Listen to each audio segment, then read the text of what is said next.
বড়শিতে ধরা পড়া বৃহদাকার এই মাছটি গত 500 বছর ধরে পৃথিবীর সবচেয়ে সুস্বাদু মাছের তকমা জিতে আছে। হ্যাঁ প্রিয় দর্শক, এই মাছ একবার খেলে ইলিশ মাছের স্বাদও আপনি ভুলে যাবেন। আমি জানি এ কথা অতিরঞ্জিত হলেও পৃথিবীতে সুস্বাদু মাছের র্যাঙ্কিং এ এখনো নাম্বার 1 হচ্ছে স্যামন ফিশ। আর পৃথিবীতে মিঠা পানির সবচেয়ে সুস্বাদু স্যামন ফিশ পাওয়া যায় জাপানে। আর জাপানিজরা স্যামন ফিশকে একটা বিশেষ প্রক্রিয়ায় কোনো প্রকার রেফ্রিজারেটরে না রেখে তাদের সামুদ্রিক উপকূলে পাওয়া এক বিশেষ খনিজ লবণ মাখিয়ে দীর্ঘ 1 মাস শুটকি করে ঘরের উপরের চালের সাথে ঝুলিয়ে রাখে। এরপর সেই মাছটা যখন বয়স হয় তারপর সেই এজড স্যালমন ফিশটাকে স্লাইস করে কেটে কয়লার উপরে বাঁশের স্টিকে ঝুলিয়ে এমন ভাবে সিদ্ধ করা হয় যে জাপানি স্টিক দিয়ে চাপ দেওয়া মাত্র লেয়ার বাই লেয়ার প্রত্যেকটা মাসেলগুলো আলাদা হয়ে যাবে। এটা দেখতে যেমন মনোমুগ্ধকর, খেতেও অসাধারণ সুস্বাদু। আপনাদের একটা কথা জানিয়ে দেই, এই মাছের চামড়াটাও অনেক বেশি পরিমাণে দাম দিয়ে কিনতে হয়। স্যামন ফিশের চামড়া আলাদাভাবে কয়লার আগুনে হালকা করে পুড়িয়ে মানুষ খেয়ে থাকে, কারণ এটা থেকে এমন একটা স্মেল বের হয় যে গ্রানটা আপনার পুরো ঘরে ছড়িয়ে পড়ে। তো এই সল্টেড এজ স্যামন ফিশটা তৈরি করার যে সংস্কৃতি সেটা অন্তত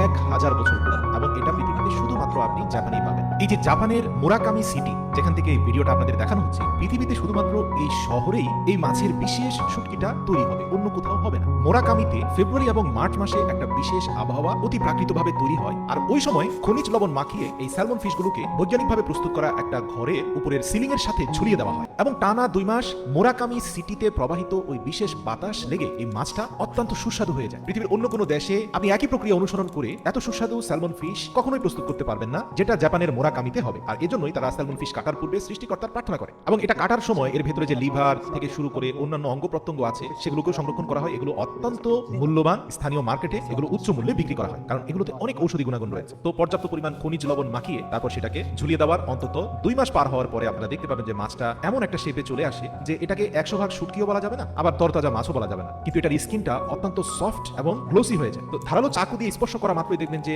মাংসপেশিটা খুব চমৎকার ভাবে আলাদা হয়ে আসছে। তো এখান থেকে কাটা সরিয়ে টুকরো টুকরো করে প্রত্যেক পিস মাছকে তাদের ট্রেডিশনাল কাঠির মধ্যে ঝুলিয়ে সেটাকে কয়লার আগুনে রাখা হয়। একটু পরেই দেখবেন যে স্যালমনের যে ন্যাচারাল ফ্যাট রয়েছে সেটা সিদ্ধ হয়ে আস্তে আস্তে বের হচ্ছে, এবং সময়ের সাথে সাথে এটা পারফেক্টলি বয়েল হয়ে যাওয়ার পরেই রেস্টুরেন্ট কর্তৃপক্ষ এটাকে বিভিন্ন রকমের সুশি থেকে শুরু করে স্যালাড অথবা স্যুপের সাথে অথবা রাইসের সাথে পরিবেশন করে থাকে। এই যে স্যালমনের চামড়াটাকে দেখতে পাচ্ছেন প্রিয় দর্শক, আলতো করে কয়লার আগুনে রাখা মাত্র সেটা সংকুচিত হয়ে গেল, আর এটা কয়লার আগুনে রাখার পরে পুরো রুমে স্যালমনের যে একটা স্মেল বা গ্রান ছড়িয়ে পড়ে সেটা খুবই অসাধারণ। তো স্টিকি রাইসের সাথে বয়েল করা স্যালমনটাকে উপভোগ করে, তবে সবচেয়ে সুস্বাদু হয় এটার সাথে যদি স্যুপ স্টোক দেওয়া হয়, মানে স্যালমনের একটা স্টোক আগে থেকে প্রস্তুত করা হয়, সেটা ভাতের সাথে মাখিয়ে স্যুপ বানিয়ে খেতে সবচেয়ে মজা। এছাড়াও স্যালমনের একটা ফার্মেন্টেড সুশি রয়েছে যেটা দীর্ঘ 1 থেকে 2 মাস ব্যাপী বানানো হয়। মানে এই মাছের শুটকিগুলোকে টুকরো টুকরো করে জাপানিজ ট্রেডিশনাল বাঁশ পাতা একটা ড্রামের নিচে দিয়ে বিভিন্ন রকমের ক্যারট, ডাইকোরেশ থেকে শুরু করে তাদের ট্রেডিশনাল যে ভেজিটেবল সেগুলো দিয়ে তার সাথে স্যালমনের ডিম দিয়ে পুরো ড্রামটাকে সিল করে 1 মাসের জন্য রেখে দেওয়া হয়। তো শুনে হয়তো ভাবছেন যে 1 মাসে তো এই খাবার পচে যাওয়ার কথা, কিন্তু এটা পচে না, বরং এটাতে একটা বিশেষ ফ্লেভার যুক্ত হয়, আর এটা জাপানিজদের কাছে খুবই জনপ্রিয়। তবে ফুড নিউট্রিশনিস্টরা গবেষণা করে দেখেছেন এই খাবারটা 1 মাস পরে খেলে এর নিউট্রিশনাল বেনিফিট 4 থেকে 5 গুণ বেড়ে যায়।